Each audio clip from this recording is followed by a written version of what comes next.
Emiliano মার্তিনেজের ওইটা আমার জন্য এই বিশ্বকাপের একটা স্মরণীয় মুহূর্ত। তোমার মেসি কি জানে কিংবা তোমাদের দলে কি এগুলো কখন আলোচনা হয়? বলে যে হ্যাঁ আমরা সোশ্যাল মিডিয়াতে দেখি, এবং ওদের ওইখানে ফেসবুকের থেকে ইনস্টাগ্রাম বেশি চলে। ওরা বলে যে ইনস্টাগ্রামে আমরা দেখি যে তোমাদের ওইখানে কত ক্রেজ।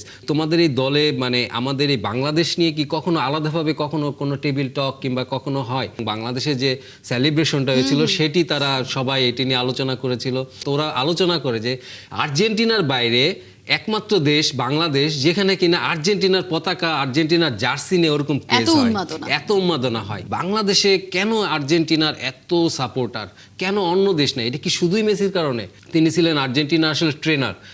তার আগে এমিলিয়ানো মার্তিনেজের আগে তার সঙ্গে আমার একটা সাক্ষাৎকার হয়। তাকে আমি জিজ্ঞাসা করেছিলাম যে আমরা যে বাংলাদেশের সাপোর্টাররা যে এরকম মানে তোমাদের জন্য এতটা পাগল হয়ে থাকে তোমরা কি জানো? ও বলে যে হ্যাঁ জানি, এবং আমরা এটা আমি বলি যে তোমার মেসি কি জানে কিংবা তোমাদের দলে কি এগুলো কখন আলোচনা হয়? বলে যে হ্যাঁ আমরা সোশ্যাল মিডিয়াতে দেখি, এবং ওদের ওইখানে ফেসবুকের থেকে ইনস্টাগ্রাম বেশি চলে। ওরা বলে যে ইনস্টাগ্রামে আমরা দেখি যে তোমাদের ওইখানে কত ক্রেজ। তো ওই ট্রেনারই বলতেছিলেন যে আমি জিজ্ঞাসা করেছিলাম তাকে যে এই তোমাদের এই দলে মানে আমাদের এই বাংলাদেশ নিয়ে কি কখনো আলাদাভাবে কখনো কোনো টেবিল টক কিংবা কখনো হয়? বলে যে গত বিশ্বকাপের পরে যখন তারা নাকি ফাইনাল জিতে এবং বাংলাদেশে যে সেলিব্রেশনটা হয়েছিল সেটি তারা সবাই এটি নিয়ে আলোচনা করেছিল, এবং এবার বিশ্বকাপে যে আমাদের এখানে যে উন্মাদনাটা আছে সেটা নিয়ে তারা খুবই অবহিত। এবং তিনি বলছিলেন যে তোরা আলোচনা করে যে আর্জেন্টিনার বাইরে একমাত্র দেশ বাংলাদেশ যেখানে কিনা আর্জেন্টিনার পতাকা, আর্জেন্টিনার জার্সি নিয়ে ওরকম কেস হয়, এত উন্মাদনা হয়। তো পুরো ব্যাপারটি ছিল, দেখেন আমরা বাংলাদেশি সাংবাদিক, আমরা যেটা বললাম যে আমরা ওখানে অনেক ধরনের টেকনিক্যাল প্রশ্ন হয় প্রেস কনফারেন্সে, মিক জোনে, এবং বেশিরভাগই হয় স্প্যানিশ এবং পর্তুগিজ এইসব ভাষাতে।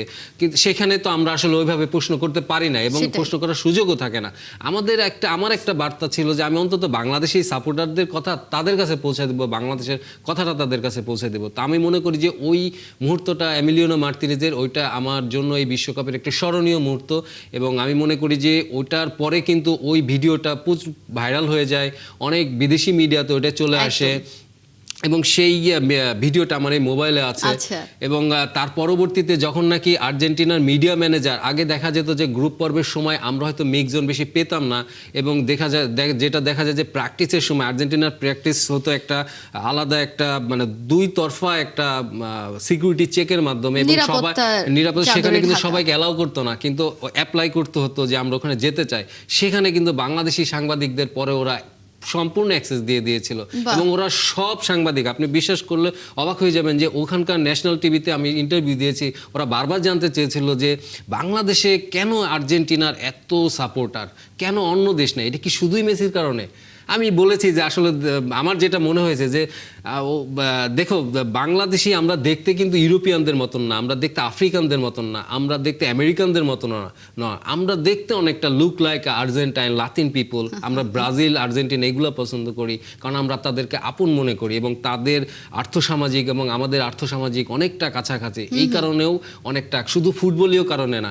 এবং তারা কিন্তু প্রত্যেকটা সাংবাদিক বলেন, আপনি মিডিয়া, ওদের যে গ্রুপ ছিল তারা আমাদের ইনফরমেশন জানাইতো আর্জেন্টিনা দল কোথায় আছে, কি করছে, কখন তাদের প্র্যাকটিস, কোন হোটেলে আছে, কখন তাদের ফ্লাইট আসবে। তো সব কিছু মিলে পুরো মনে হয়েছে ওরা সবসময় বলতো যে আমরা ওদের মিডিয়া ম্যানেজারের সাথে আমাদের লাস্টে এমন একটা সম্পর্ক হয়ে গেছিল, ওদের সেকেন্ড মিডিয়া ম্যানেজার তিনি বলছিলেন যে তাদের কাছে মনে হয় যে বাংলাদেশ টিমটা মনে হয় তাদের সেকেন্ড হোম মানে টিম, এবং আমাদের এই ইয়েতে সাংবাদিকদের তারা এতটা প্রেফার করে। তো ওদের সাংবাদিকরা বলছিল যে ওদের কাছে মনে হয় যে এই আর্জেন্টিনা দলের একবার হলে উচিত বাংলাদেশ সফর করা।